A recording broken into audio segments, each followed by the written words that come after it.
Wrapper വേടൻ എന്നറിയപ്പെടുന്ന ഹിരൺദാസ് മുരളിക്ക് വീണ്ടും സർക്കാർ പരിപാടിയിൽ വേദി. സംസ്ഥാന സർക്കാരിന്റെ 4ാം വാർഷികത്തോടനുബന്ധിച്ച് ഇടുക്കിയിൽ നടക്കുന്ന എന്റെ കേരളം പരിപാടിയിലാണ് വേടന് വീണ്ടും വേദിയൊരുങ്ങുന്നത്. ഇടുക്കി വാഴത്തോപ്പ് സ്കൂൾ ഗ്രൌണ്ടിൽ എന്റെ കേരളം പ്രദർശന വിപണന മേളയുടെ ഉദ്ഘാടന ദിവസമായ ഏപ്രിൽ 29-നായിരുന്നു വേടന്റെ പരിപാടി തീരുമാനിച്ചിരുന്നത്. 28-ന് വേടൻ അറസ്റ്റിലായതോടെ വിവാദങ്ങൾക്ക് പിന്നാലെ പരിപാടി റദ്ദാക്കി. നാളെ വൈകുന്നേരം വാഴത്തോപ്പ് സ്കൂൾ ഗ്രൌണ്ടിലാണ് വേടന്റെ റാപ്പ് ഷോ. സർക്കാരിന്റെ 4ാം വാർഷികാഘോഷത്തോടനുബന്ധിച്ചാണ് പരിപാടി. പുലിപ്പല്ല് കേസിൽ വനംവകുപ്പ് അറസ്റ്റ് ചെയ്തതോടെ പൊതുജനാഭിപ്രായം വേടന് അനുകൂലമായി തിരിഞ്ഞിരുന്നു.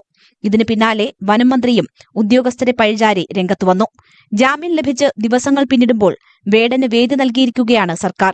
പരിപാടിയുടെ കൂടുതൽ ഒരുക്കങ്ങൾക്കായി ഇന്ന് അധികൃതരുടെ യോഗവും ചേർന്നു. ന്യൂസ് 18 ഇടുക്കി. വേടനെ പിന്തുണച്ച് സിപിഎം. വേടൻ ഇടതുപക്ഷാഭിമുഖ്യമുള്ള കലാകാരൻ, ഒരു തരത്തിലുള്ള വേട്ടയാടലും കേരളീയർ അംഗീകരിക്കില്ല. വേടനെ സംരക്ഷിക്കുമെന്നും സിപിഎം സംസ്ഥാന സെക്രട്ടറി എം.പി. ഗോവിന്ദൻ. അല്ല, വേടന്റെ കാര്യത്തെ സംബന്ധിച്ച് ഞാൻ കൃത്യമായിട്ട് ഇതിനു മുമ്പ് തന്നെ പറഞ്ഞതാണ്.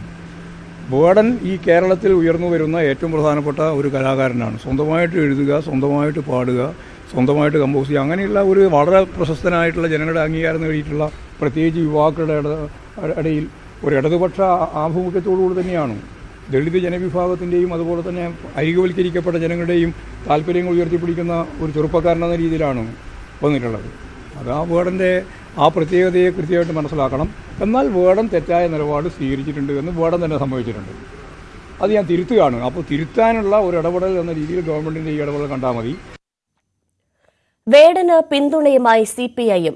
വനംവകുപ്പ് ഇരട്ടത്താപ്പുകളുടെ വകുപ്പാകാൻ പാടില്ലെന്ന് സംസ്ഥാന സെക്രട്ടറി ബിനോയ് വിശ്വം പറഞ്ഞു. വേടനെ പറ്റി ഞങ്ങൾ പറഞ്ഞു കഴിഞ്ഞു. അടുത്ത കാലത്ത് ഞാൻ മലയാളത്തിൽ വായിച്ച ഏറ്റവും ശക്തമായിട്ടുള്ള പ്രസ്താവന, ധീരമായത്, ആത്മാർത്ഥമായത്, അതായിരുന്നു വേടൻ്റെ പ്രസ്താവന. ആ പ്രസ്താവനയ്ക്കകത്ത് കാണാം ആരാണ് വേടനെന്ന്. വനം വകുപ്പിൻ്റെ മേധാവികളുടെ പ്രസ്താവന ഞാൻ ഇന്ന് രാവിലെ പേപ്പറിനകത്ത് വായിച്ചു.